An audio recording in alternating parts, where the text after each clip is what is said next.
Everyone has embarrassing moments, but when you're famous, those moments don't just disappear. They get replayed, shared, and remembered forever. From awkward encounters to spectacular fails, these are the stories celebrities wish never happened. I told my mother this the other day, and she thought it was hilarious. I said, when I was 15 years old, my first girlfriend cheated on me. Oh.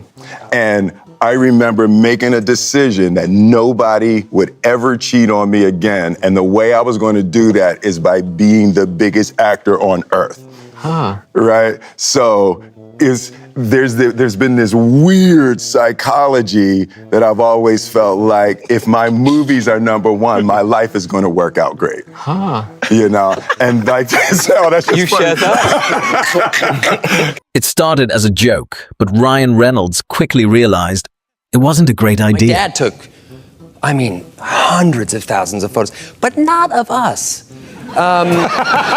It was like we'd have these family dinners and he would sort of, right when the digital cameras came out, it was also in perfect concert with when internet was dial-up. So he would take about 100,000 photos, and then at night he would get online on the dial-up and email them to everybody, and you'd have, and I'm not joking here, you'd have like 400 or 500 pictures of a blurry meatloaf. And I remember I was a terrible child, let me preface it with that. And in the middle of the dinner once, I grabbed the camera and I went in the bathroom and I just took a picture of my penis. Yeah. So I think there's one day, I hope it doesn't happen, but there's a penis picture of mine floating around somewhere. Well, guess what? Yeah. We found it. And somehow, this exchange between Professor X and Wolverine was so awkward, it never made the final cut of the film. Tonight, as you do, we were talking about stuff, and I just happened to mention, and of course, being circumcised, I said, she said, "You're not circumcised." I said, "What do you mean? You've only known me all my life." I remember my mother telling me. Why? Because it was fashionable at the time. She said, "You're not circumcised." I said, "That's ridiculous. I should know if I'm circumcised." Of course I am. End of conversation. But the next day, I happened to be seeing my doctor. Are you okay? While he was down there, not. You're gonna have to change your Facebook status. Yes. No more beef stew. Joey has no problem sharing way too much information, but Gordon Ramsay? He clearly wasn't ready for this conversation. In fact, I don't think you've got the balls to answer this question. Really? Seriously. Gordon! You eat a lot of bad food. When's the last time you your pants? You are a successful, you are a Michelin star chef. You are one of the greatest exports Britain's ever had. You are married. You have 4 beautiful children. When was the last time you your pants? He's going for it. He's going for it.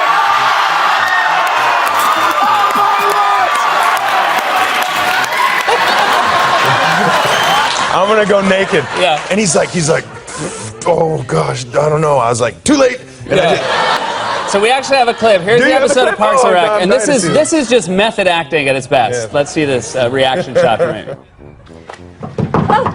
Baby, I'm back. Thank you so. Wow! Oh! Why are you naked? Oh!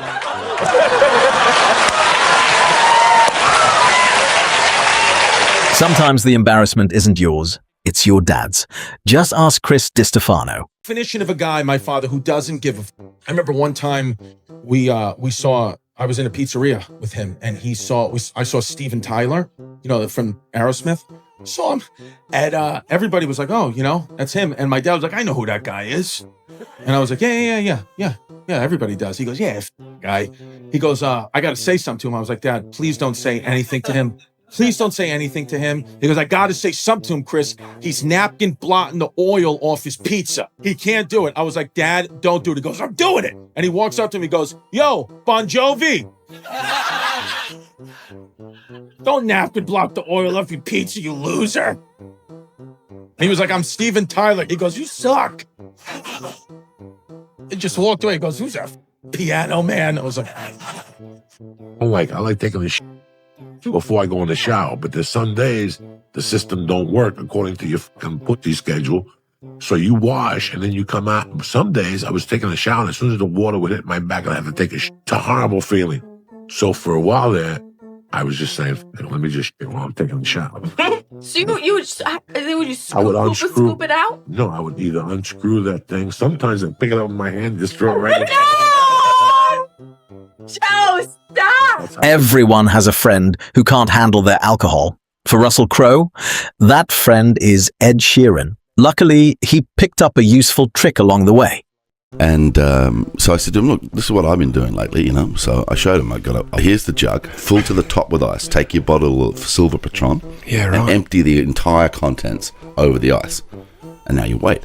And he's like, what do you mean? I said, just wait. You got to give it like 10, 15 minutes. Yeah. Put a little bit of passion fruit on top, right? Stir it around, right? Then I take that mixture, pour it over fresh ice, right? Yeah.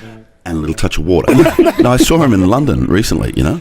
And he's like, man, you got me so, like, in so much trouble. And I'm like, what are you talking about? He goes, well, you know, I went to New York, right? And I had to have this dinner with this Rolling Stone guy, this journalist, you know? And he said, so what would you like to drink? And he goes, I'll show you. It took him a while to find the passion fruit, but, you know, I'm pouring the tequila, right? The same amount, you know, as you poured, right? And putting the passion fruit on top, and he's drinking it straight. So he's having 4 or 5 ounces of tequila per glass. No! So he thinks, you know, he's had a normal night. He wakes up the next morning, speaks to his security bloke, Kev, you know, good man. Yeah. He goes, you know, last night was pretty good. I feel a bit rough and everything. Kev was like stony-faced. He was like, what's wrong? And he's like, last night was all right, was it? And he goes, yeah, wasn't it? He goes, you took your shoes off in the middle of we're in Manhattan, in one of those fancy restaurants, and you've taken your shoes and socks off. What's going on with that? And everybody's looking at you. And then you lick that woman's face. You're kidding me. And Ed's like, I did what? And he's You're kidding me. For the first time in his life, he's experienced like this 3-hour blackout. Ed Sheeran isn't the only celebrity with a drunken story. Andrew Garfield has one he'd rather forget. At that, and I heard that you have a Prince story where you once threw up at his house. And does this sound familiar at all? He does a party sometimes at the Golden Globes. So I went out and I got a little bit too happy, and I ended up somehow being back at this, you know, kind of like historic after party that Prince used to throw, and I was very joyful. I was in line to the bathroom just in front of Penelope Cruz and Selma Hayek, like the two of the most beautiful women on planet Earth. Yes. And I was just so full of myself and anxiety, joy, nerves, and alcohol. And then I came out of the bathroom and just so ashamed, walked past the two of the most beautiful women in the world, knowing that they were about to go and pee. Yes, you must be honest. Never have I ever sexted.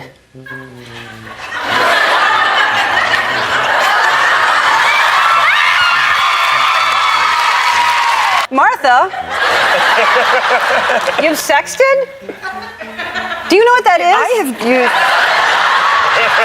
I have used technology for a lot longer than you have, Ellen. Oh, all right. A lot of confidence, a very public moment, and Matthew McConaughey quickly realized his mistake. So I said, I'm not going to read this script, Scorpion Spring. I'm not even going to read the scene. I know the scenario. I know my man. I'll show up on the day and I'll do what he would do.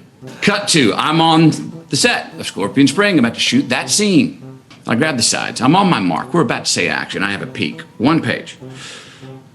2 pages. 3 page. 4 page. Monologue. My guy. In Spanish. And I remember saying to no one in particular, can I get 12 minutes? thinking that 12 minutes was not long enough to be an inconvenience to the crew, but maybe long enough to go learn a 4-page monologue in Spanish because, hey, I took a semester of Spanish in the 11th grade.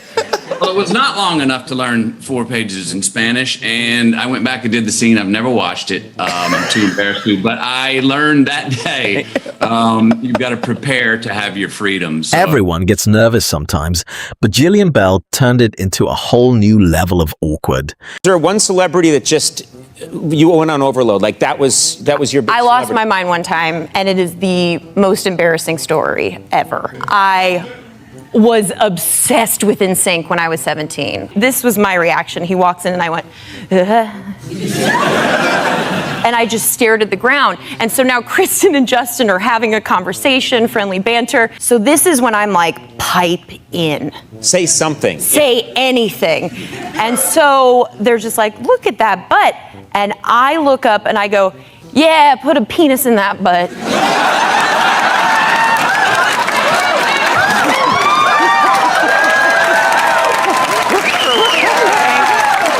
Never have I ever been in handcuffs.